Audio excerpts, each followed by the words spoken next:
Yeah. Okay, cool.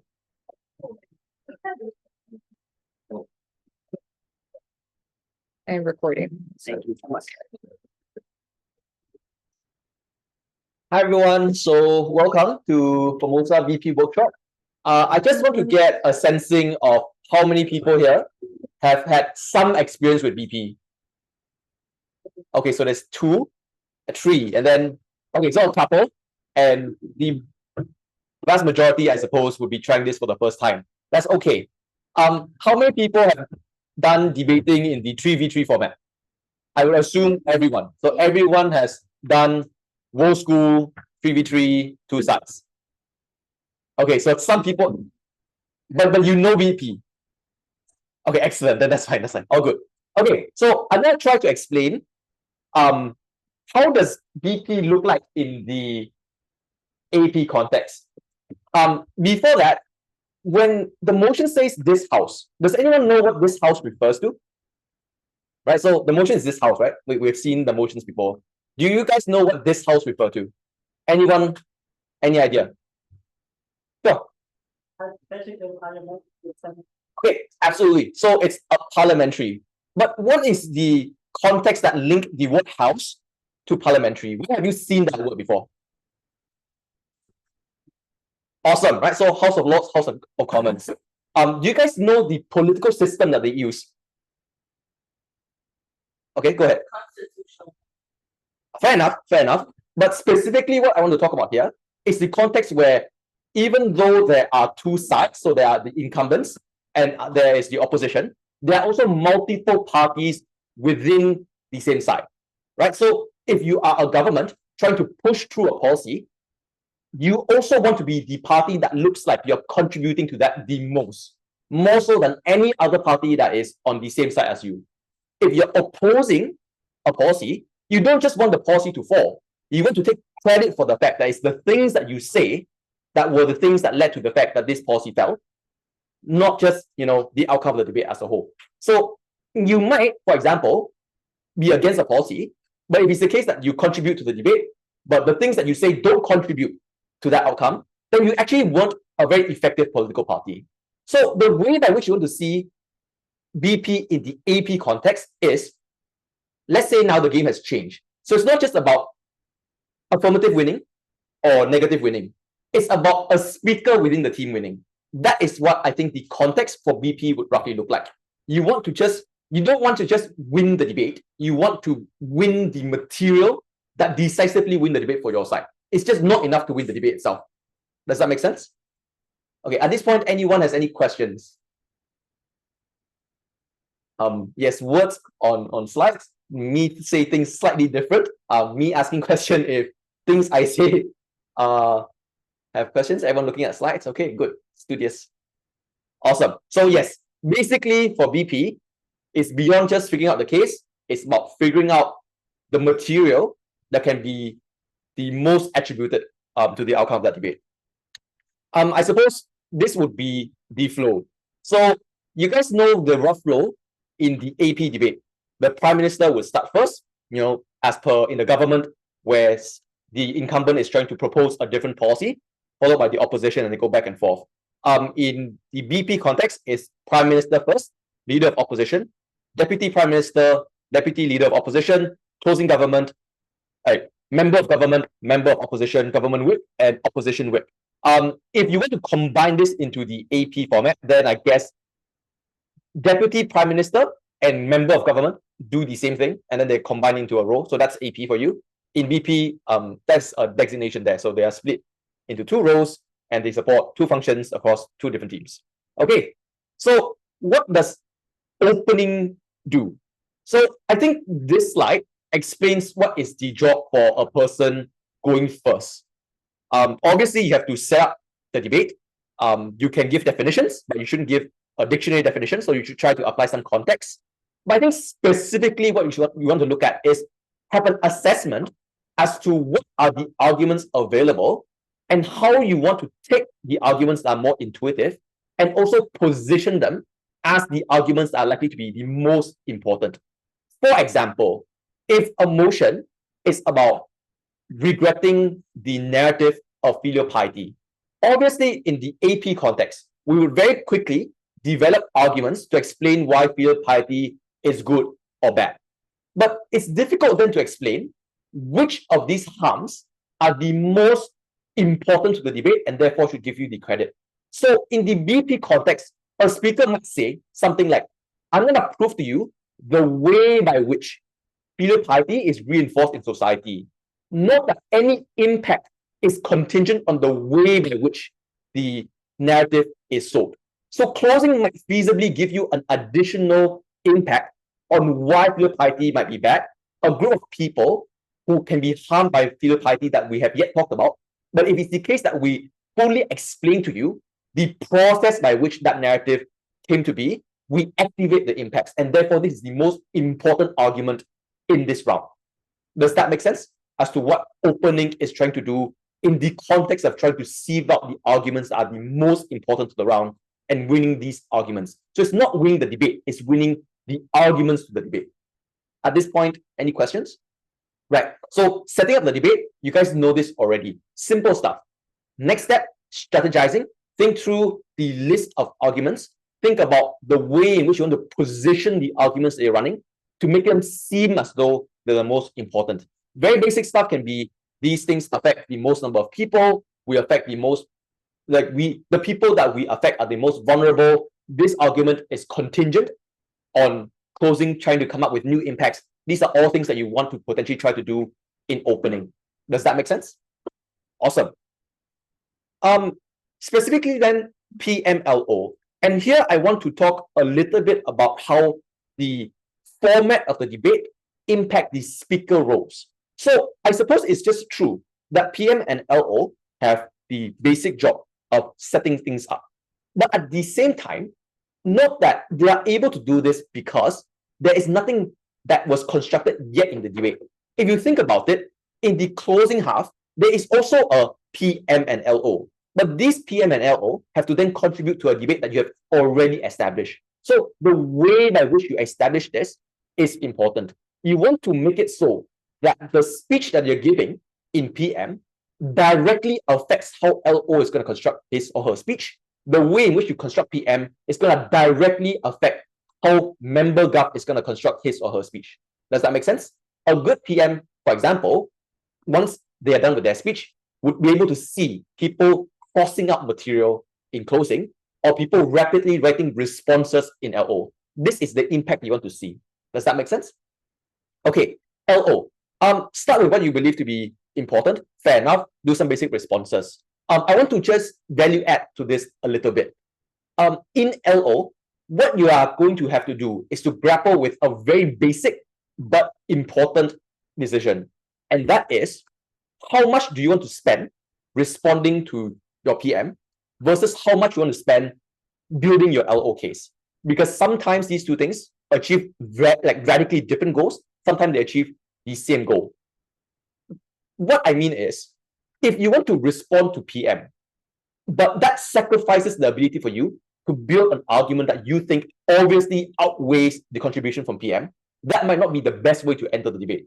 The better way might be to just explain why your case is just much more important and leave the responses to your next speaker. Because you also want to cement this analysis, given that it's the most important, so that closing does not get to those analyses.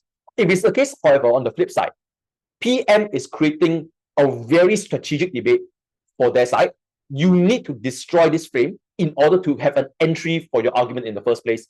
In that case, you have to then invest in responses. So my point here is, we all know already, with the context of 3v3, that you're supposed to do responses, construction.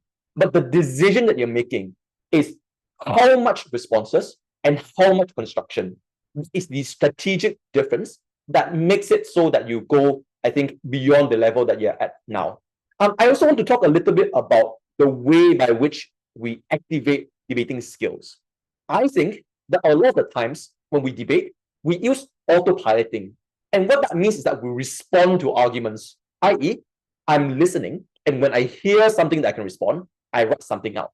This is not actually decision-making. This is your responses. You build these skills out, and then they come into play automatically in a round. A lot of the time, I think you can see in yourself that you're not really thinking. You're just doing things because you can, and that's not necessarily a bad thing. So good debaters have polished skills. They can respond to things quickly. They can build arguments quickly. But at the same time, there's an element of decision making that I think makes the debate a lot more fun than just automatically responding and adapting to the debate. I think that is where PM and LO comes into play in terms of decision making. PM is not just running arguments. They are going through a tedious process of decision making to identify the arguments that are more important and allocate time, not just building, but also explaining why these arguments are important. In LO, you are designating time, thinking about whether is it the case that it's more worthwhile for you to talk about PM and go into their debate, or talk about LO as in asserting your own version of the debate. That is, I think, the decision making that PM and LO makes. Does that make sense? Any questions here? Okay, awesome. I think deputy is super unappreciated as speaker roles. They are also like disgustingly disguised to be easy when they're in fact not. I think factually and objectively, the hardest role to perform is actually DPM. And the reason for that is because so much of what you can do is reliant on that rapid decision making. So if it's the case that your PM has done a beautiful job, right, running the case, like and he's good to go, and then LO doesn't really put up a fight, you're forced to just be good enough to expand the debate. If LO is just this terrific world beater of a debater, and they have something that is just very difficult for you to move against, you have that couple of minutes to figure it out. I think this is where you realize that a debater's ability to do things can't just be reliant on their skill. The best DPM in the world don't have that skill to respond so quickly to the need of the debate if it's the case that he's only thinking about what he does when the debate comes to him and he gets to speak, because it's just too fast. So what you do in PM, what you do in DPM is also then contingent on what you do in prep. I think a DPM has to have a very clear idea of how OG wants to win that round and allocate and realign the OG case accordingly. So you don't, for example, come up with an extension because maybe that's not going to win the round. And obviously, if the argument is secondary to what you have given in PM already, it's likely not the most important. So when we do these things, oftentimes what we're doing is we're filling up our speech so that we have something to say, so that we don't feel bad about ourselves. That is, I don't think, very effective debating. I think what you want to do, on the other hand, is there is no clear division of labor between PM and DPM. DPM is the backup PM. Everything that the PM knows, DPM has to know. Everything that the PM can do, the DPM has to be able to do as well. And the reason why is because if you have already figured out how to win the debate in OG, it's now contingent on then execution. So PM will execute maybe 70, 80%. You need to be able to capture that 20% so that closing teams don't have that entry. If closing team has an entry, it's likely because DPM hasn't seen the gaps left from PM, and that allows the closing team to then enter. Once you have this factored into your decision making, I think you're able to just do a lot more than finishing up the material, finding a random extension, and responding to LO. Does that make sense? So this is a tipping point in the debate that decides the closing half and potentially the dynamic in the opening half as well. It's a speaker role that comes after PM, but in terms of strategic importance to the entire round, I think there is a lot of weight there. And it's difficult to do. It is something that you just have to do with more experience and skill. It really just requires you to have an intimate understanding of both the sport, the round, the motion that you're doing, and maybe the teams involved as well. I think somewhat similar to DPM is basically yellow. You have a little bit more time to conclude. That's just positional, but in terms of the strategic function, broadly the same. Any questions at this point? Okay, awesome. Closing. So the basic job of closing is easy to understand. You need to give something new. It can manifest in any form, logic, conclusions, new examples, basically some kind of new contribution that's important to the debate.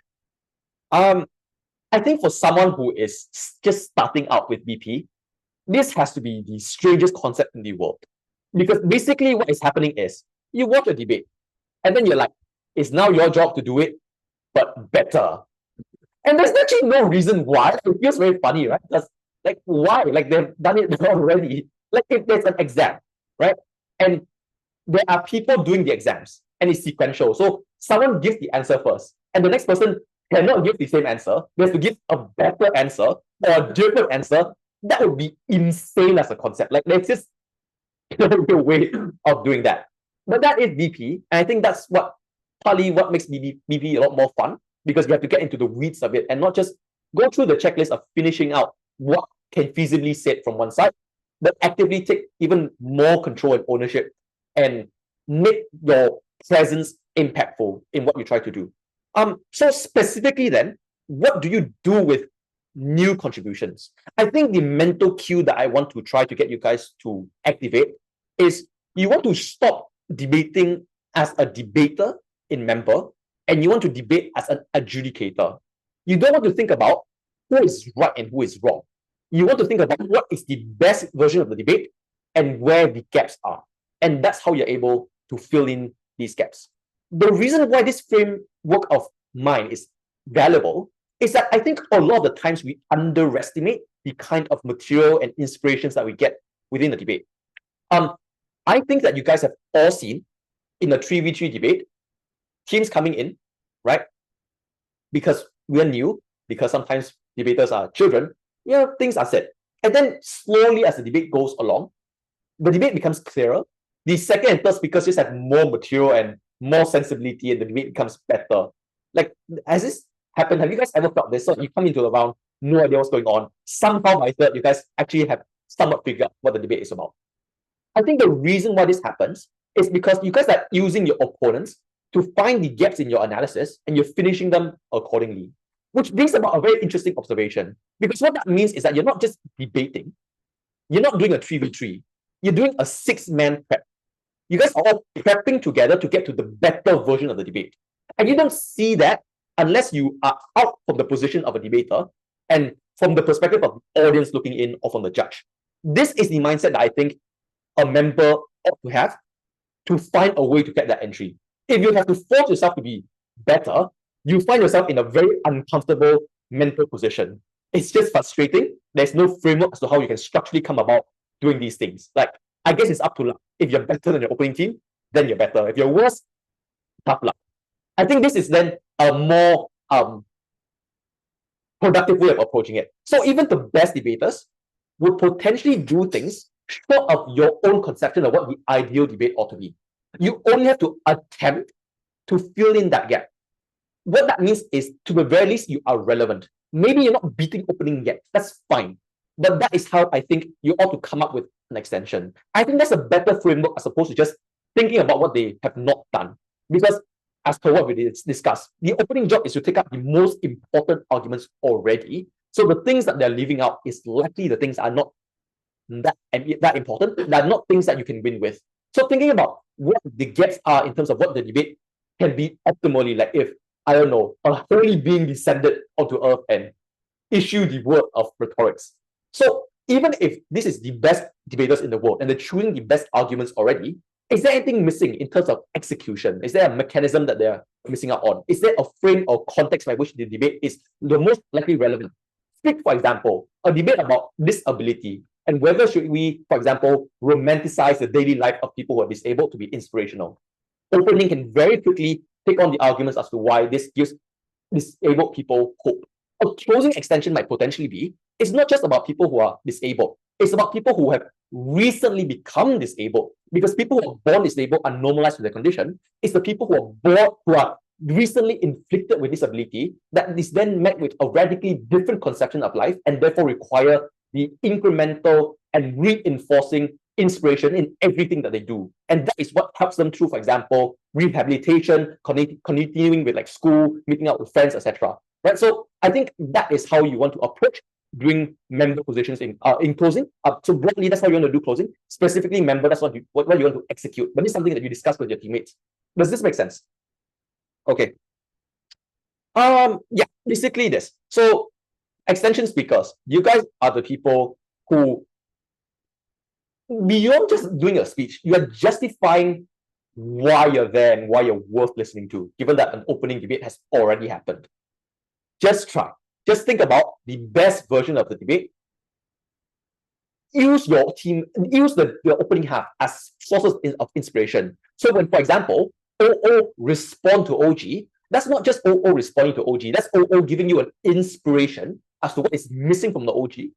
Go and explain that. For example, in member, I can say, look, LO said that OG did not prove XYZ. DPM did not prove XYZ. I think the XYZ is somewhat important. I'm going to explain to XYZ.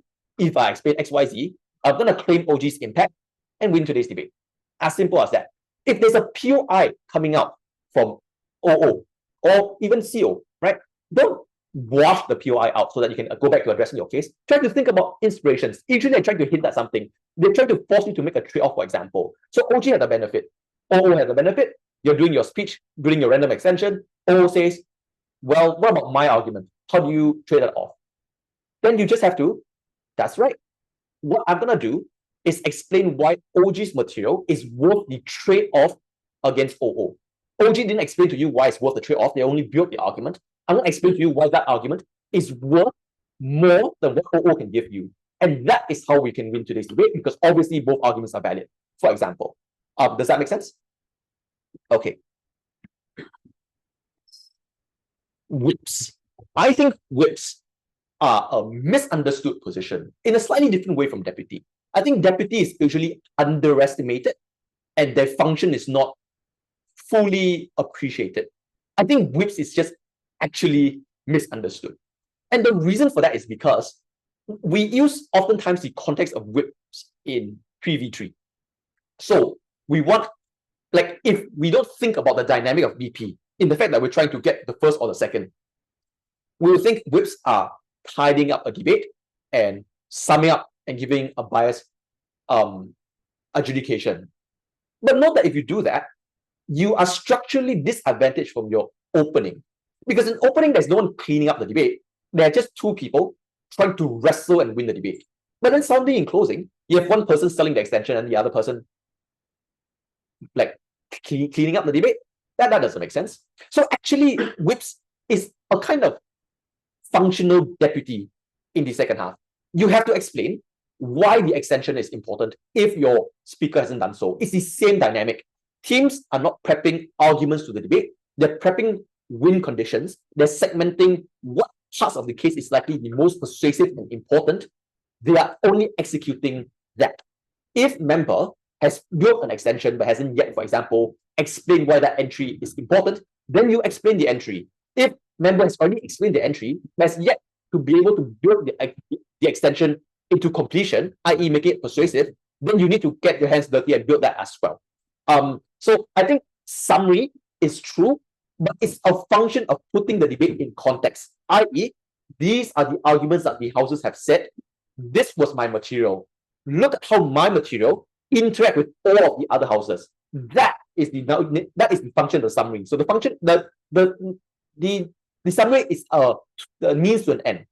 The means is summary, I guess, recounting, but the end is positioning so that it seems clear that there is a value in what you added to the debate.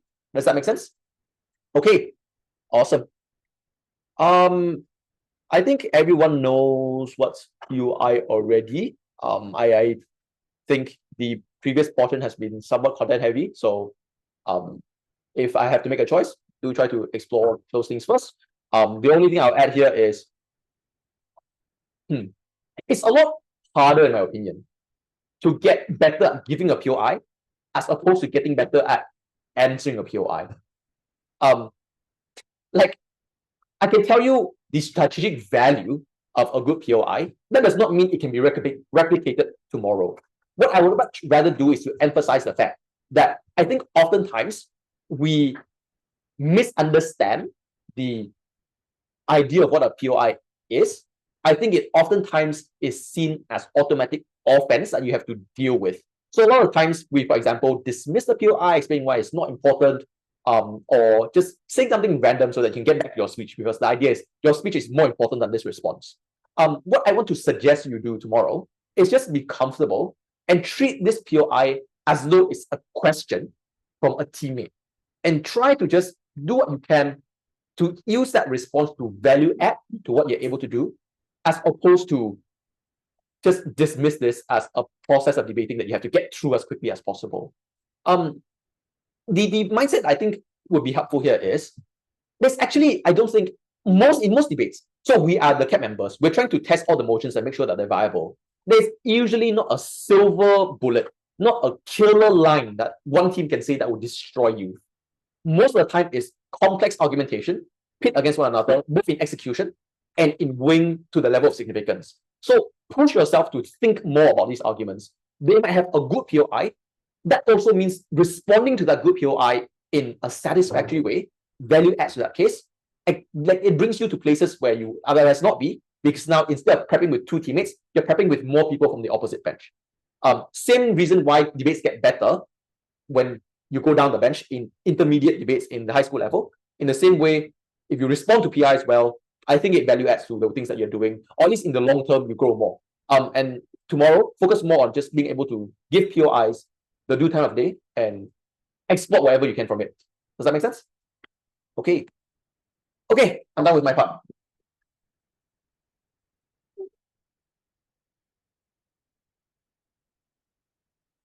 Okay, so hi guys, I'll be talking about the framing and debates part. So I'll get to what the word framing means in a bit. Let's start with an intuition just to get everyone's minds all warmed up. So let's say the government had a law where it would be illegal to leave your house, and only people who could leave their homes would be people of a certain age, or people who could only leave at certain hours of the day. Would you guys be okay with a policy like that? Would you trust the government enough to enforce a policy that prevents people from leaving their homes? I see a lot of shaking of heads, so I assume not. But what if I told you this was in 2022 at the height of the COVID-19 pandemic? Would you guys be okay with the government with setting a policy like that? Okay, still shaking of heads, but a little bit more nods. And I hope that the context of the COVID-19 pandemic would help you think about the context in which we set policies. And that's the intro I have to what I refer to as framing in debating, or what generally we just refer to as framing. And the reason why framing is important, so this is me trying to sell this part of the workshop, is because in BP debating in particular, it's not just two teams trying to wrestle and beat each other, but rather it's four teams. And at opening, you want to make sure you have no blind spots, because if you have blind spots, your closing is going to make an extension and you're going to lose to your closing. If you're in closing, you want to find out what those blind spots are from your opening so you can make that extension and then beat your opening. So in that case, framing is a great exercise to ensure that you're able to cover all ground and really think about the debate and the many contexts or the many forms that that debate comes in. So that's basically what this segment is about. Okay, so here's a very simple definition of framing. Framing is the process of explaining why an idea matters in the context of the debate. So basically what I did with the COVID-19 example, it's not enough to say in a motion, this house would enforce mandatory lockdown policies. So just say, yeah, we'll just keep everyone at home. That's not the end of the debate. Obviously, you'd have to frame the debate and explain what the context looks like, how I characterize staying at home. Does it mean everyone is just forced to stay at home? Do they get to go out sometimes? But also meta. So thinking about it not just within the context of lockdowns or certain policies we might be arguing about, but rather in the broader debate as a whole, asking important questions about what these arguments mean. So a lot of this is very theoretical. I will get into more specific guide questions in the next few slides, but hopefully this is to help your minds just get used to the idea of zooming out of the motion, thinking about where the motion applies, and rather than getting all caught up in the argument building process. So here's the importance of framing. It changes the way how the argument is appreciated and which aspects of my speech should have framing. Probably everything, because framing, as you will get to know in a little bit, doesn't just refer to setting a specific context, but rather asking a lot of different questions to help you think about how the motion should be applied in the debate. Okay, here's the first way you can do framing in debates. The first one is by framing the words in the motion. The guide question you can ask yourself here is, what do the words of the motion mean or look like? So if the example is this house supports the rise of cancel culture on social media, I would probably lose the debate if all I did was say cancel culture bad, and here's why. Reason 1, reason 2, reason 3. So explaining why cancel culture is bad for this debate is not enough. because the motion doesn't say this house opposes cancel culture, or sorry, if I say cancel culture is good, reason 1, reason 2, reason 3, that's still not enough for me to win the debate, because the motion is this house supports the rise of cancel culture on social media. So you have to explain what cancel culture's rise is. So it's not just cancel culture as a concept, but cancel culture when it rises. So when there's a trend of cancel culture, when it becomes really popular, and not just cancel culture as an abstract concept, but what it means to be canceled on social media. Because it's different when you say, oh, like, I don't like her, she's mean, and you cancel that person, versus doing it on social media when there's an algorithm, when there's the internet that it's accessible, when everyone has an account. I think all of these other considerations, these are all words in the motion. I didn't say anything unique in the past couple of minutes. I've just been explaining what the words in the motion mean. And these are things you can do in your own speeches to make sure you're able to cover all ground. So here are more guide questions to help you think about the motion. What does supporting the rise mean? How does it make the debate different from if it were not about the rise? What does cancel culture include? How does social media work and facilitate engagement? So all of you might be thinking, duh, these are obvious. Like the motion says rise of cancel culture. I'm not stupid. I can read words. So why is this important for me to know? But the thing is, trust me, when you are in a high stress round and you're debating, you see your matchups, you're in opening government, and you get like a really crazy, complicated motion, maybe about like some really complicated geopolitical topic, not a spoiler for the motions in this tournament. You might be panicking at opening government, and it's very easy for you to just narrow down on the argument. Okay, the motion's about like, I know, Japan, so now I have to make arguments about Japan. It's easy to panic and zoom in on these arguments, but you have to take a step back and really think about everything the motion says. So let's say you don't really know what cancel culture means. Maybe you're not on TikTok, maybe you're a boomer, maybe you have no social media presence, and you don't know what cancel culture is. So you're panicking at opening government, and you just say, oh, cancel culture, we should support it, and here's why. And you make the obvious, that a mistake that does happen in a lot of debates. You don't explain what the rise looks like. So your closing government comes in and says, OJ doesn't talk about the rise. We're going to win this debate by talking about the rise. And it's a very easy way for closing government to take the first over their opening. So in that sense, it's important to really think about the motion. If you ran out of ideas, you don't know what the debate is about, read the words in the motion. They will be a great starting point. Here's another example. This house supports the increasing automation of labor. You can ask yourself, what does increasing automation look like? You can give illustrations. Things like warehouse management systems perform all the job functions of traditional warehouse workers, or self-driving vehicles that can handle transportation. So these aren't illustrations for the sake of illustrations. These are illustrations because they demonstrate what the increasing automation of labor look like. So if you tell me increasing automation labor good, reason 1, reason 2, reason 3, that will probably not be enough because I would need to understand the context. I would need to understand the framing of that increasing automation of labor. So if you tell me it's in the context of these illustrations or in the context of these characterizations, that would be a lot more helpful for me as the judge to understand what argument you're trying to explain. Okay, so we're not done with that example. Let's now move on to another way you can frame debates. This time, it's called framing the problem. You ask yourself, what is the issue that is being addressed in this motion? Why does the problem exist? Who or what causes the problem? Who is harmed by the problem? What are bits of context that are making the problem worse? So in the example of this house that was not spelled, that this is supposed to be this house supports the increasing automation of labor. Let's say you are opposition. You can explain that the problem is unemployment. So on opposition, you would not just argue that labor bad or like automating labor is a bad thing. You would have to explain that there is a problem right now of unemployment that people are experiencing. And you could say that automation is actually the cause of that problem and displaces the poorest of workers who are on the receiving end of that problem. And then here you can add more stuff to support that. You say that these are people who have no ability to transition to other industries. These are people who come from low-income backgrounds. These are really, really, really poor people who you should probably really, really care about because they're really, really, really poor. So you talk about all of these things that helps make your problem of unemployment a lot more convincing. So it's not just labor good, labor bad. It's about the problems that this debate is trying to address. So even if side government says, oh, we support increasing automation of labor because it's so good for everyone, it makes products cheaper, we get more automated processes, people have to put in less work, that's not necessarily a good thing because that means government doesn't respond to opposition's problem of unemployment. And because if opposition does a good enough job of explaining unemployment, the judge could credit that over government's attempts to explain the benefits of automation. So it's not just the back and forth of benefits or harms. It is an explanation of what we should care about in this debate. What is the problem that we are trying to solve in this debate? Okay, here's another form of framing in debates. But before I move on, are there any questions? Because I do think this is quite information heavy. Oh, yeah? What happens if you have two different framings? Let's say it was automation, and the other side trying to bring AI into it. Oh, that's a really good question. Especially because in debate, it's usually not just two. It's you're lucky if it's two. Usually it's four, because everyone's trying to get that first. So when you do get different frames in the debate, the first thing you can do is to explain, or the most obvious thing you can do is to explain why your frame is just better than the frame of the other teams. But it's easy to say that our frame is better. You would actually have to tell the judge why it's better. So there are a few metrics you can use to explain why your frame is better than the others. I will get into those frames a little bit later on. I'm pretty sure there's some slides here on like weighing, which can be helpful metrics. But some obvious examples are our frame might be better because this is the bigger problem. This most urgent problem is in this debate.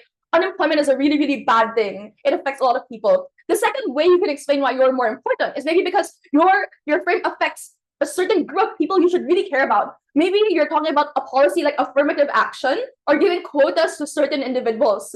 And maybe your frame is, in this debate, we should care about the access to education for minority groups, for people who have been locked out of education systems historically. So it's an example of explaining why your frame is better because we cater to a particular demographic who otherwise will not be cared about in any kind of discussion. So those are examples of how you can explain why your frame is better. So it's a really good question. Thank you. It's not enough to just say our frame exists. You would have to say why your frame is also better because another team could challenge your frame. All right. So now for framing the setup or model, this can also be helpful for like PM and LO, especially because you're setting up the debate. One thing you can ask yourself is, what is the policy going to look like? What is going to be the different prongs attached to the model? An example here is, this house would loosen restrictions placed on agricultural technology. For example, GMOs and green engineering. So agriculture, do you guys know what GMOs are or green engineering? So when you like modify foods to be more resistant, let's say to climate change effects, or you just modify agriculture to certain forms and you use technology to do that.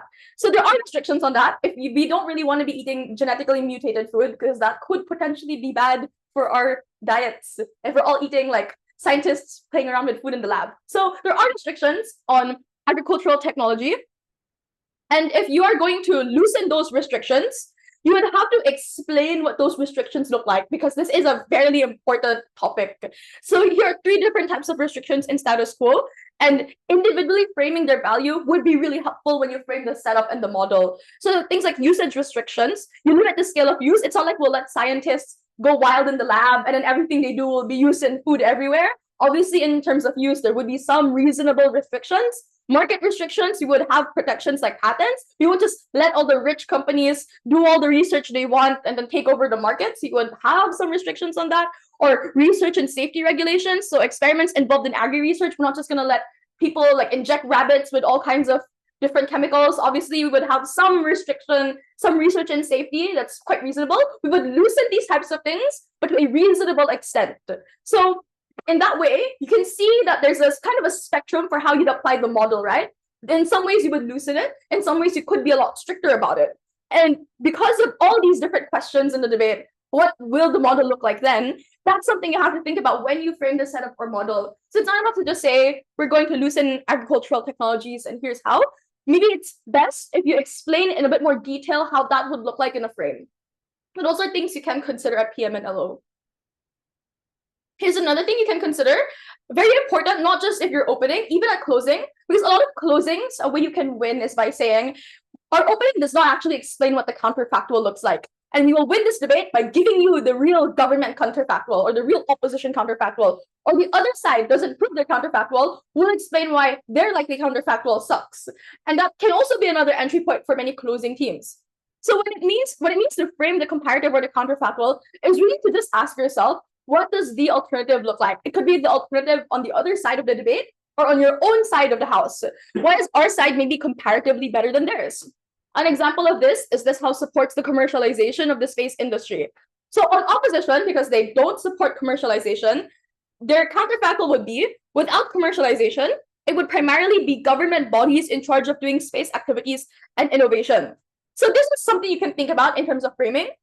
But then you can go deeper, and that gives you the entry point, let's say, to think of a deeper problem for debate, or think of an entry point as a closing team. You could say, that the problem is the existence of private presence, and like that's a bigger problem than having only governments. So you're starting to compare these counterfactuals. You think about having private presence in like the space industry versus only governments in the space industry, and now you're thinking, is it better if we get more private, or is it better if we get only governments?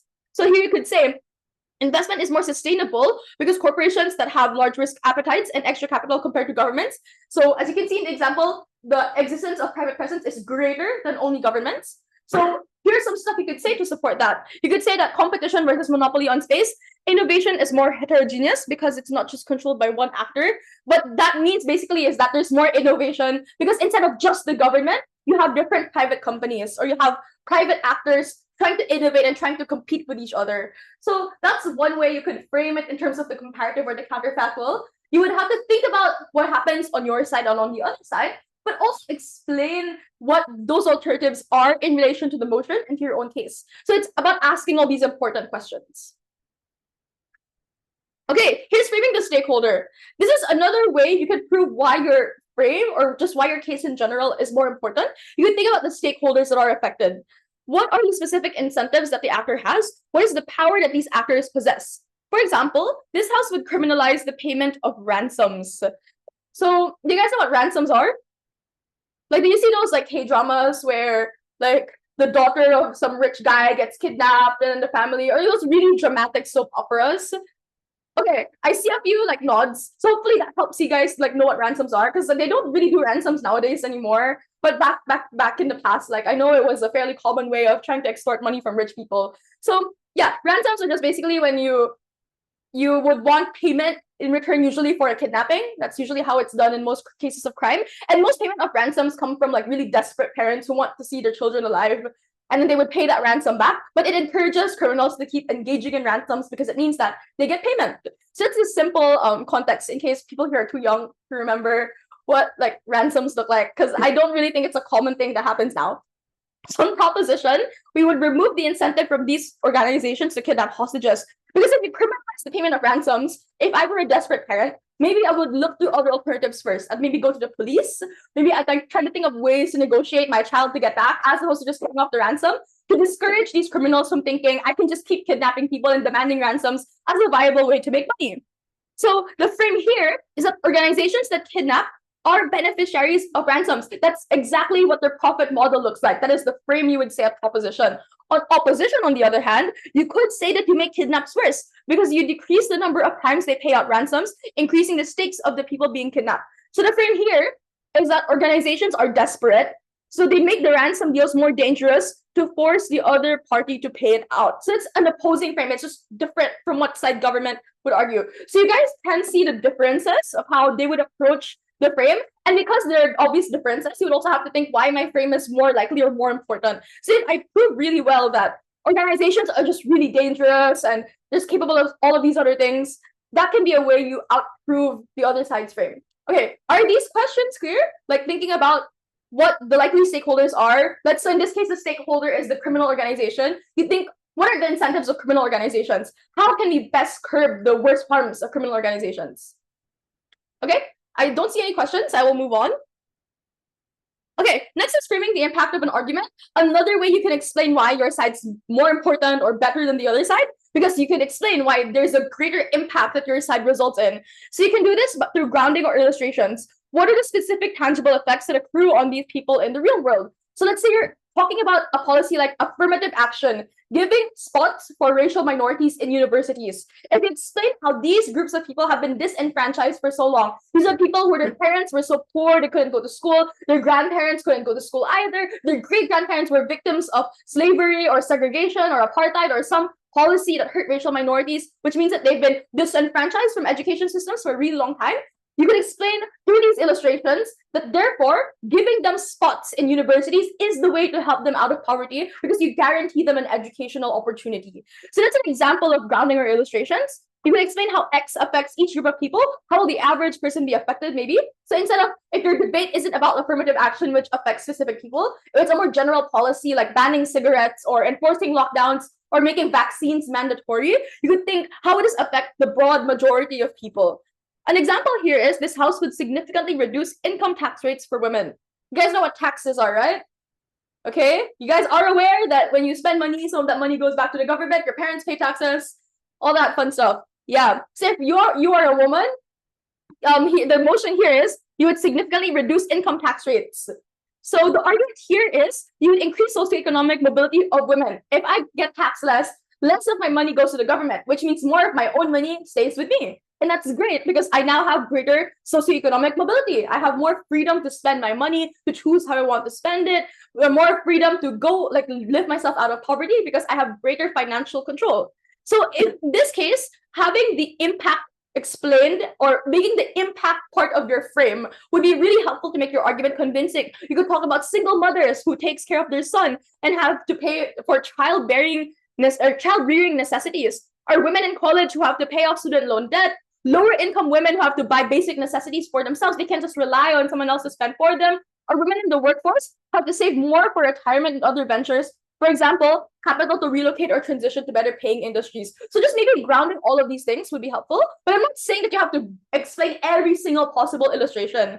Like if I did this in a debate, I'll probably be wasting all of time, because saying that, oh, there are women in the workforce who need to save for retirement, that's not very convincing, versus maybe picking the most convincing illustration to say, for example, that women disproportionately experience a gender pay gap, or they're constantly underestimated by their coworkers and bosses because of internalized misogyny or ingrained boys club culture in corporate structures that make it less likely for women to rise up the ranks or go up the corporate ladder. And that would be a broader frame that affects all women who work in corporations, as opposed to being specific to, I don't know, very low income women or women in the workforce who have to save for retirement. So it's also about picking and choosing frames. These are simply just examples to help you guys think about the different ways that illustrations can occur. Okay, I think this should be, yeah, that should be this is the last way that you can frame, which is the importance of an argument.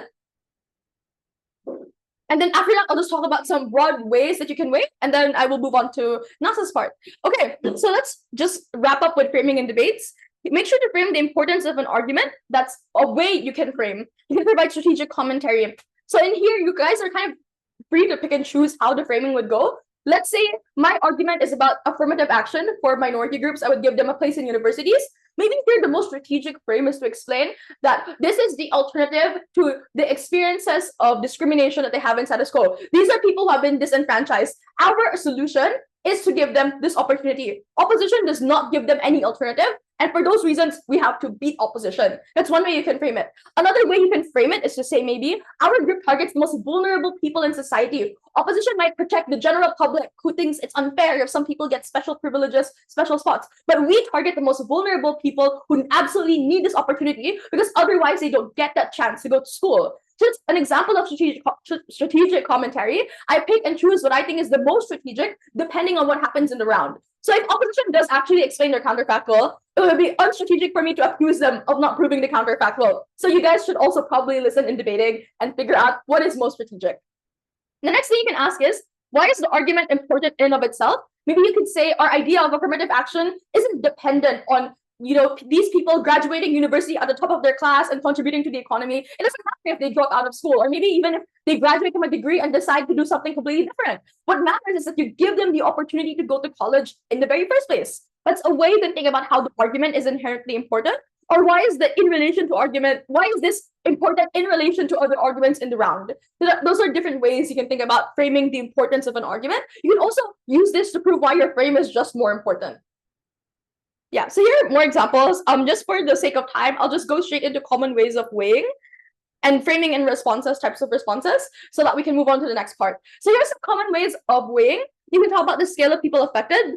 You could say a lot of people are affected, and more people is more important than less people. Or in some cases where less people is actually more important than more people, you would say less people are more vulnerable. And that's why we should talk about these groups that need help the most. Or more obligation. We have a duty to specific actors or specific people, like how the government has a duty to its people, while even though the government, in order to solve problems like, let's say, like poverty, the government could easily think, okay, if the problem is poverty, we should probably kill all the poor people. But the government has an obligation to its citizens, whether you're rich or poor, which is probably why governments in status quo don't just kill poor people in order to solve the problem of poverty. Or things like certainty or probability. You have to talk about the likelihood of your benefit happening. So if I, let's say, explain this house would legalize child labor, I would have to explain why legalizing child labor is likely to happen in a good way of regulation, and my regulation is likely to happen in a good way. I would have to explain its probability. The next way you can weigh is do long run versus short run benefits. You talk about the timeline. So maybe you have a policy that will be really unpopular now. People will not like your policy. But if you explain to the judge, this policy will result in guaranteed benefits in the long run, and these guaranteed benefits are more important than the short-term harms.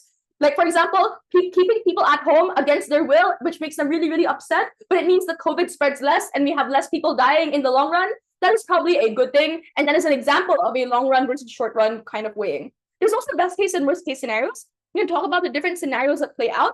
You could explain that even in the best case of the other side, you don't hit their benefits, etc., etc. Just different ways that you can think about weighing. I also want to be clear, you can frame responses. You don't just frame your model. Like we talked about setup, we talked about policy, we talked about arguments. You can also frame your responses. You can identify the strategy behind your response. What exactly is my rebuttal doing? Does my rebuttal talk about the most vulnerable actor? Does my rebuttal do strategic commentary? What are the contingencies of the other side's argument? So thinking about these different things can also be helpful for framing.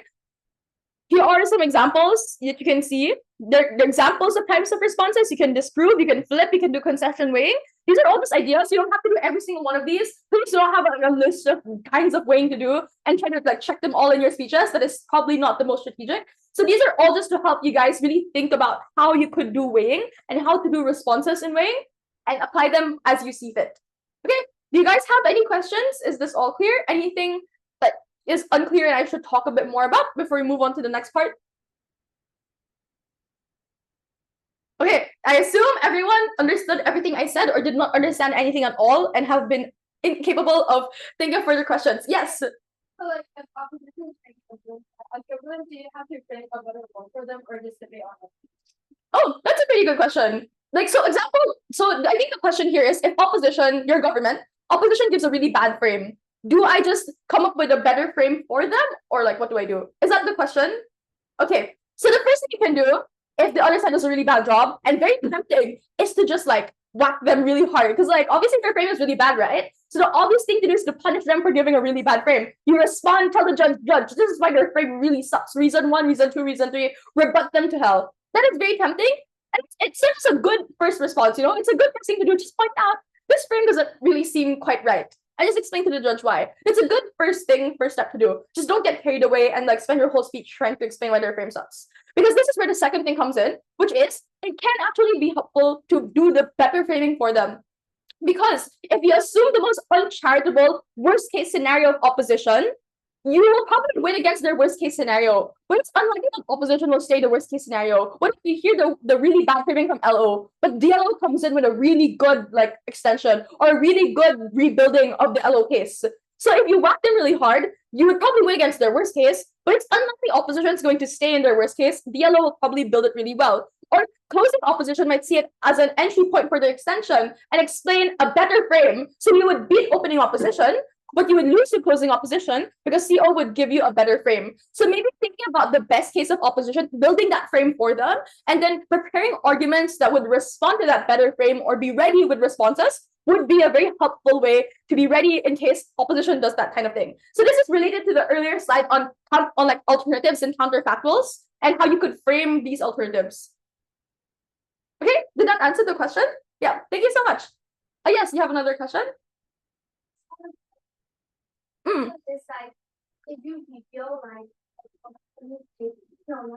that a new friendly for them, like can they attack you on like basic assumptions and then like attacking that one so like you don't get better than that. That is possible, definitely. You should always be ready for the other side to disagree with you because that is their job. Their job is to disagree with you in order to win the debate.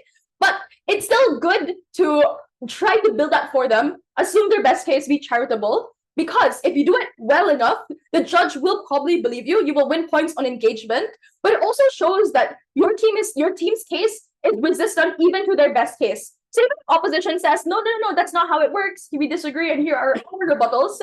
If you explain well enough, well, in fact, even in their best case, where they were able to sufficiently prove A, B, and C, our case still stands because of XYZ reasons. that still will stand even if the other side tries to dispute it, because your team shows an attempt to engage. If you build it well enough, it proves why your case is still resistant. Okay, does that answer the question? Yep. So I also flag this is very theoretical, like me telling you, oh yeah, you should like do these comparisons and build this and that. In an actual debate, it will vary. You won't always have to do this. It will depend on what actually happens in the round. So what's important is your brains are like, bigger now to think about all these different questions, so you can consider them when the round actually happens. Okay, thank you so much. I don't think there are any other questions, so we will move on to the last part of the workshop. All right, so the last part of the workshop is going to cover more. Oh my God. All right, let's hope that this is going to resolve itself. All right, okay. So the last part of the workshop is going to be covering advanced argumentation, or more about how you can build arguments that are resilient, build arguments that are strong, especially a skill that is important in BP, because if you fail at building a good argument in opening, you lose to your closing. If you don't know how to build a good argument, you don't know how to fill in your opening gaps. So what we're going to be talking about is how you can think of and conceptualize arguments in a way that makes it easier for you to build them, to make them stronger, to make them better. We're going to be talking about those types of things here.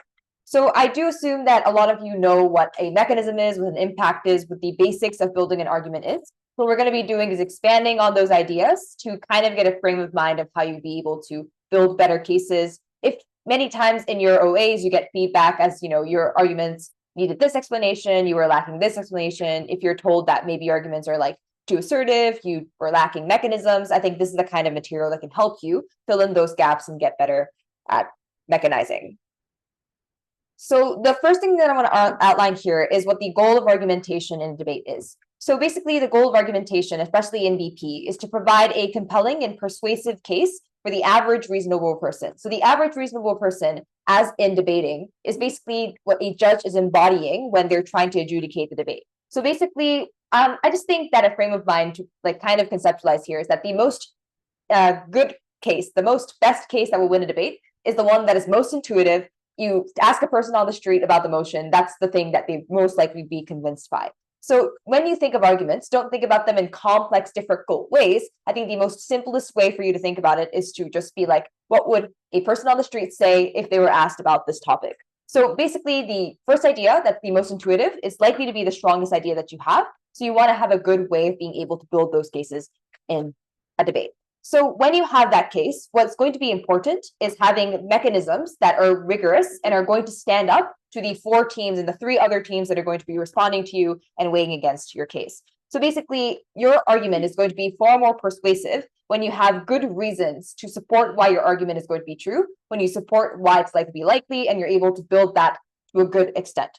So basically what you're going to be able to do as we're talking is basically you're going to improve the persuasiveness of all your arguments, and that is why you're going to be able to win debates better. So the first thing that I'm going to talk about, which I think is extremely important, is understanding the sections of an argument that need to be proven for an argument to stick, for an argument to be considered proven, and for an argument to be difficult to respond to from the other side. So basically, this is a concept that a lot of debaters use the word burden to refer to, like a burden of proof, as in what kind of parts of an argument need to be built for you to consider the argument to be, viable in a debate in the first place. So let's say the motion here is this House would aggressively tax all private space exploration activities. And the argument that you want to provide is that taxation would reduce space innovation, and therefore that's bad. So basically, what you're trying to say here is that, the nuance here, probably you understand why taxation would probably reduce space innovation. But what you want to do as a speech and as a debater is to fill in those gaps to prove why this is going to be likely to happen. The first thing I'm going to think about probably is how does innovation in the space industry work, which means probably things like R&D from private enterprises, and how does the tax in turn affect that, basically meaning that, because the profits of these companies are likely to be narrowed, you basically reduce the incentive or reduce the capacity for these companies to be able to invest in these R&D. And then basically at the end, you want to impact your case talking about why space innovation itself is important. And basically, for example, you could say things like space innovation in the future would help humans, get better lives, live on Mars, for example, et cetera, et cetera. So basically, these are the different questions that you need to answer for this argument to make sense, for this argument to be built. And I think on intuition, it's very clear. Like if you have this laid out in front of you, you obviously know that these are questions that would make an argument make sense. But when you yourself are writing out an argument or trying to build an argument, it is very easy for you to miss specific steps that could be important for you to be building an argument. So I think it's important to have a frame of mind around that. I think the easiest way to conceptualize burdens of arguments is to basically explain two things. The first is what the problem is. Second is why the problem is resolved. For most motions, this kind of frame of mind applies. So once in a world without the motion, what's the problem? In a world with the motion, how do you solve that problem? And why is that problem important? I think that's the extreme simplified version of what burdens are. And then start from there. And then the second thing you want to do is ask what kind of responses the other side is likely to give to your case. So basically, when you're building an argument, you don't just want to think of a bunch of ideas and then run them. You want to spend time explaining things that are most likely to be contested in the debate or likely to be contentious in the debate. So when you have an argument, you think about what the other side is going to respond to, and you want to build a case that's going to be resilient to those responses. So the way you're likely to conceptualize an argument is you think about the problem, the solution, what is the other side going to respond to, and then try to think of ways you can make sure that that response won't hit your case as strongly. So therefore, you now have a case that's going to be, the judge is going to credit and the other side is going to have a problem responding to, which is a good case in debating. So for example, let's do another one where we think about or conceptualize burdens and sections of an argument that we want to prove. So let's say the motion is this House would give more votes to citizens according to their performance on a current affairs test. So basically, this is talking about how citizens that have a higher score on a current affairs test, so they know all the politics, they know all the stuff that's going on, these people would get more votes. And the argument that you want to make is that voters are going to be more informed in elections. Well, what would you need to prove for this case to be proven? So basically, the first thing you want to prove is that this test would make citizens read up. So basically now, because you know that opposition probably would say that even if you implement this, people won't read up on news anymore. What you want to prove here is to say that, this test would make citizens read up. And possible reasons that you could give for this to prove this is talking about how, people would consume more news to pass these tests. There's likely to be more funding for media outlets so that, they can inform people to get more votes. There's likely to be politicians that start becoming more informative during campaign periods, etc. So these things or these factors prove your case and why citizens would likely to read up more and why people are likely to be more informed. The second burden that you want to answer here would probably be about why informed voters are important for democracy. And for example, you could explain things like how this is important for deciding the good bills that get passed, or talking about how you can elect more competent leaders into power. So in general, I think it's pretty simple. When you want to explain why more informed voters are going to expand in elections, these are the burdens that you think about, and you try to think of reasons to fill those burdens. That's how you can conceptualize your argument. So basically, what we're talking about here is basic mechanisms or mechanization, basically talking about why, giving reasons for why your argument is likely to happen and why that is going to be effective. So what I'm going to be expanding on here is talking about different tools that can help you make these mechanisms stronger, which is going to be the advanced version of what we were doing just now. I'm going to talk about mainly three things, the first three that come here. The first thing is exclusivity. The second is incentives and capacity. You may have heard of these concepts, but I think they're important to be able to, make your mechanisms better. So I'm going to start with the first one, which is exclusivity. Exclusivity. Does anyone know what exclusivity would refer to in debating? It's a very debate-ish word, but exclusivity, it's a debate word. But the most important concept here is if you give a case, it is also possible that the opposition side is going to say the same thing can happen on our side of the house for XYZ reasons, or we can do the same thing on our side of the house. So therefore, in debate, it is extremely important for you to build an argument that is only applicable to your side of the house, or is only applicable to your version of the world because of what motion you're trying to pass, etc. So basically, what you're going to want to do is prove why the mechanisms and the impacts that you're proposing is exclusive uniquely to your side of the house.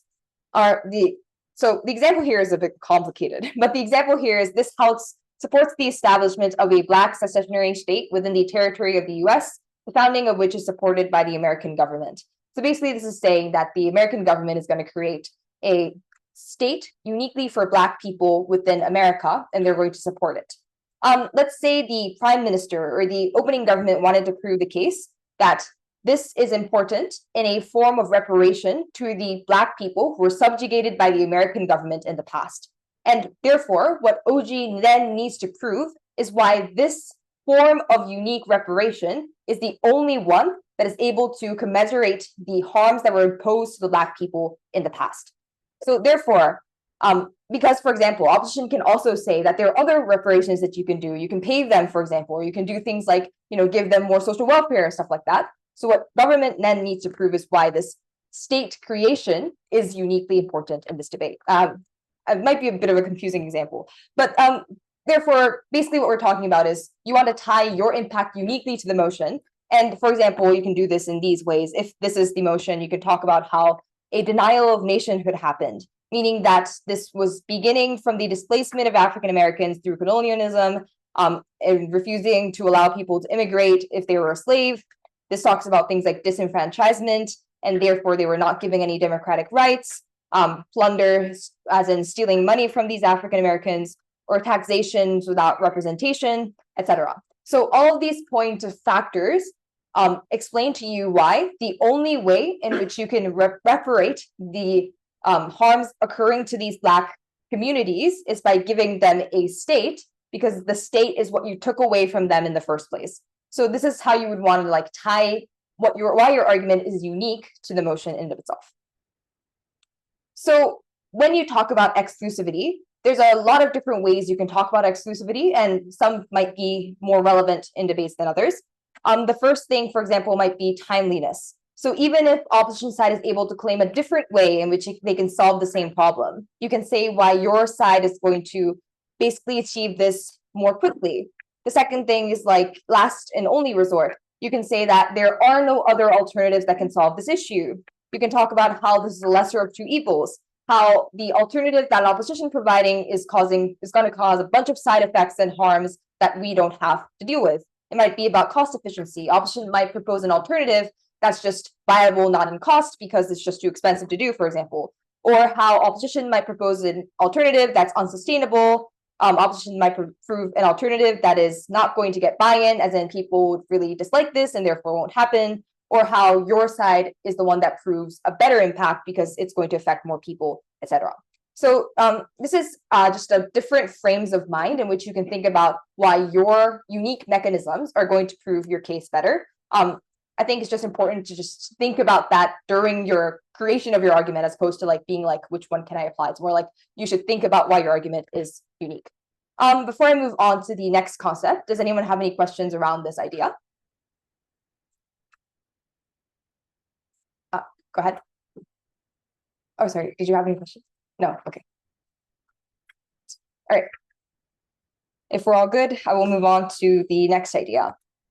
So the next idea is on incentives. We're going to be talking about two things here. The first thing we'll be covering is incentives. The other is capacity. So I think the reasons why incentive and capacity are important things to think about in a debate is because any given mechanism or any given impact is always going to be someone doing something. So a mechanism happens or something changes in two worlds because an actor, it might be a person, might be a government, might be an institution, but this something is going to do something. So the reasons why you want to explain incentive and capacity is because actors, whether it be people or institutions, are going to be doing actions because they can and because they want to. So these two things apply to the incentives and capacity that I'm going to be covering now. The first thing is on incentives, basically meaning, is there a willingness or desire from this X actor to behave in such a manner? And does this motion change the incentives of this actor? So basically what you want to talk about is why this is something that this actor wants to do. So for example, let's say the motion is this House would ban all advertising of consumer goods and services. And Prime Minister wants to prove that advertisements makes people unhappy. When you want to prove this, what you need to then prove is why these advertisements are going to be made in a way that makes people unhappy. And the way you can do that is explaining the incentives of the corporations that are going to create these advertisements. For example, you can talk about how the corporations have an incentive to make you unhappy so that this can make you want to buy more things. So for example, a corporation might make you more insecure about yourself so that you would buy more beauty products, like stuff like that. So basically what you want to explain here is the incentive of these corporations, because this backs the idea that these, like the characterization and the idea that these advertisements are going to be something that is negative. The second thing that you might explain is how incentives for consumers to consume these products irrationally exists, and therefore in general, like these advertisements make people unhappy. Because for example, advertisements tend to be pervasive, people have FOMO and don't want to miss out, or there's going to be visceral emotions that are triggered that makes these people want to buy more. So these types of analysis allows you to supplement why these things are going to be negative. So many times you want to think about incentives of an actor. This is a obviously non-exhaustive list, but there's different things that you could think about that allows you to kind of have ideas of what people are influenced by. Many institutions, many people are influenced by money. Many people are influenced by optics, as in how they will be seen when doing this action. People are risk averse, as in, they would like to avoid risk, for example, as a corporation, because if you take a risk, you might lose money, you might lose in the long term. For example, politicians, for example, are going to be affected by votes. People also might have morals that they adhere to that influence their decisions, or personal biases toward one thing or another. For example, a conservative person, a progressive person might make different decisions based on the biases that they have grown up in. So what you want to do is think about incentives that people have, and these might be main ones that might occur. So does anyone have any questions about the incentives part of this discussion? Okay. Oh, go ahead, yes.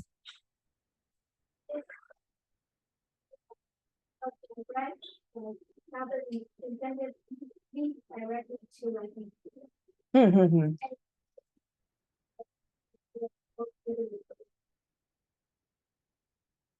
As in, okay, so that's a sudden incentive leads to like all the Mm. Oh, that is a very good question. So I think the very good way to conceptualize is that not all incentives lead to actions. And I think that's an extremely important thing to point out. So this will be something that I think becomes important in a lot of rounds where you're talking about where the incentives of a person might not always align with the actions that they take. As in, for example, a person might vaguely believe that environmental protection is important, but that doesn't mean that they're going to actively vote for environmental protection, for example. So many times the incentives of a person and an action of a person can be different. Also, sometimes also people can it might be the rational incentive of a person to act in one way, but people act irrationally and act in a different way. So many times these things might not align. I think that's a very good thing to point out. So when you're doing debating, one thing that is important is not just give a list of XYZ incentives why a person might do something. What you want to do is one, think about different incentives that the person might have, which is probably going to be pointed out by the different teams, and talk about why your incentives are the most influential for this actor. So if this person is influenced by X and Y, why is this more important? So for example, if a person is a religious feminist, which incentive is more important for them, to act in alignment to their religion or act in alignment to the values of feminism? That might be something that you want to weigh in a debate. And what you're going to be doing is talking about which influence or which incentive is going to be more important for this actor, etc. So I think that's something that you should keep in mind as well. point out all of these incentives for just the building. Okay, so I think in the case of when you're building, it is good for you to point out the incentives that are going to tie into your impact or tie into your case. However, because the other side is likely to bring up other competing incentives that this person is going to have, what you want to do is weigh against those incentives that would come into the debate. Thank you so much. That's a very good question. Any other questions? Okay. So the last thing that we'll be talking about is on capacity, which is the other half of how a person or how an actor might act. So a capacity refers to why X actor is capable of doing Y action, as in, does the policy change access to specific resources that now let this actor do a specific actions? So for example, let's say the motion is this house would allow states to use mercenary forces in combat roles in military operations. And the goal of OG is to prove that mercenary forces are strategic for conflict resolution, and PM outlines different capacities private mercenaries have in doing so. So basically, what this debate will boil down to is mercenary forces more effective than what you'd be investing in the comparative, as in like, like conscription, for example. So basically, you can talk about how, these mercenaries are likely to be effective in things like disaster relief and peacekeeping. They can bypass political constraints, making them easier to act. You can talk about things like specific aims, like protecting economic key zones and infrastructure. Think about things like that they're immune to things like domestic backlash, they have intel information, etc. So what these things point to is more about the capacity of these mercenaries and what kind of things that they're able to do, which allows you to supplement your case in proving why mercenaries are effective in resolving, conflict resolution. So, for example, ways that you can prove capacity in the debate might be things like, there's a critical mass that wants X thing to happen, and therefore this is likely to happen. There's money and funding and political capital that is, supporting this thing. That is why it's likely to happen. People have information, expertise on something, and therefore they have the capacity to do something. There's media resources, there's technological might, for example. I think this is just examples, but there's a lot of different ways and you can talk about capacity of something as well. So when we're talking about incentive and capacity, I think the most important thing for you to do is think about what is the most important one in the debate. So sometimes debates boil down to the incentives of an actor. Sometimes debates boil down to the capacity of an actor. Think about what you're debating, why in your debate, what's going to be the most important thing, and then giving key reasons to support your claim. I think this is it for this part. Does anyone have any questions revolving this as well as the other content covered in this lecture? Because after this, we'll be moving on to more of like a practical, let's build a case together kind of session. So if anyone has any questions related, go ahead. If the members doesn't bring any sense, then is it possible for the way to win over the debates just by the rebuttals and the comparison between posts? Okay, theoretically, yes, by the rule book, but it is going to be inherently extremely difficult, is the answer, I think. So as in, because rebuttals are also counted as new material provided by closing, theoretically, a judge can use that material to weigh your team above the other teams in the debate. However, inherently, it is extremely difficult for you to win without an extension, just because just responding to the other side doesn't give you a positive reason for you to claim a position amongst the other teams, as well as just inherently many judges are biased toward a team that has an extension. As in, if you don't have an extension, they're likely to just dismiss your case as being non-contributive to the debate. So therefore, although there are, I think it is important for you to make an attempt to do so it is extremely important for you to have an extension. In the rare case that your member does not have any extension and you don't know what to do as whip, I think what you should try to do is to respond to the other side cases, but not specifically by flipping that case as opposed to doing things like mediation. So as in, like, if you give responses that kind of mediate or take down parts of the other side's argument, that's not a good reason to give you the win. But if you're able to comprehensively beat out the opposition by flipping their case entirely and bringing an impact to your side, then maybe there's a reason why a judge might vote for you. So I think that's the best thing you can do in whip if there's no extension, but you want to have an extension. Yes, go ahead.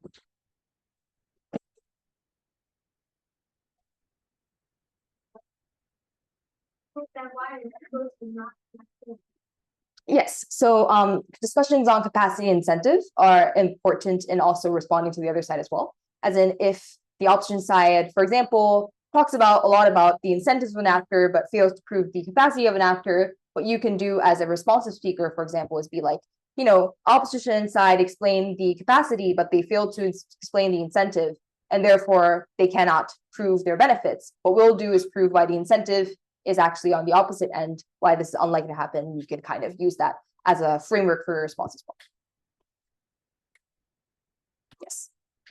In case where opening framing is very unstrategic, should you just drop it, how do you drop it in closing, probably insulting them for being very conservative?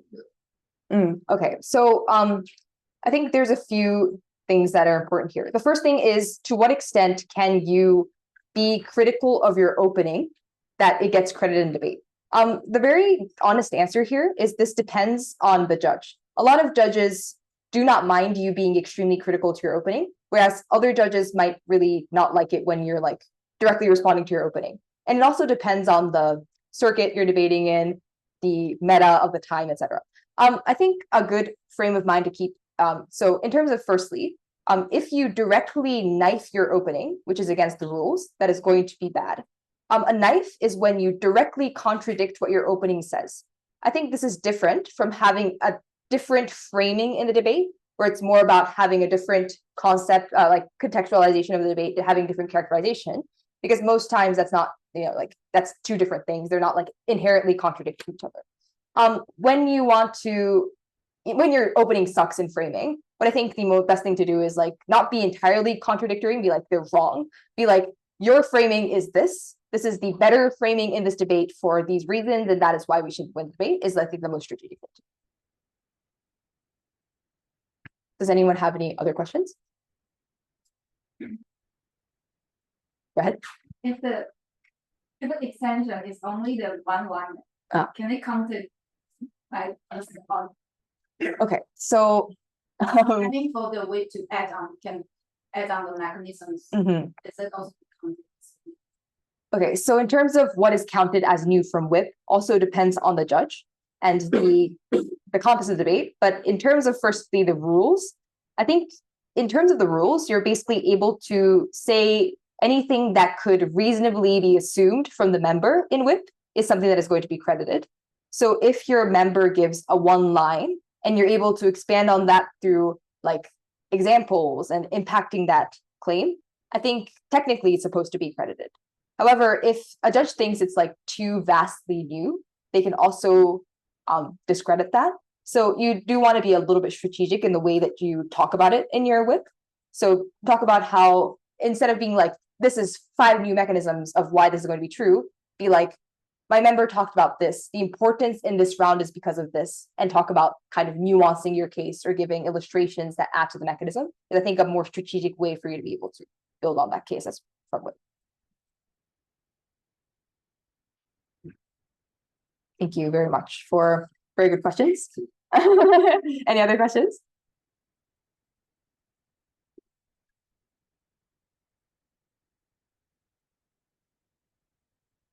Okay, if everyone is okay, we will be moving on to the next section of the workshop. Okay. All right. Or I can just copy paste, I think. Give me 2 seconds. Yeah, we'll see the whole chat. I think it's fine. It's gonna come up here. Okay. Where am I?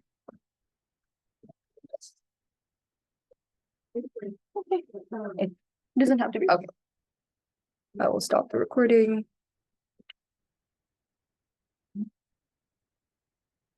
Yeah, I just want to interrupt. Okay.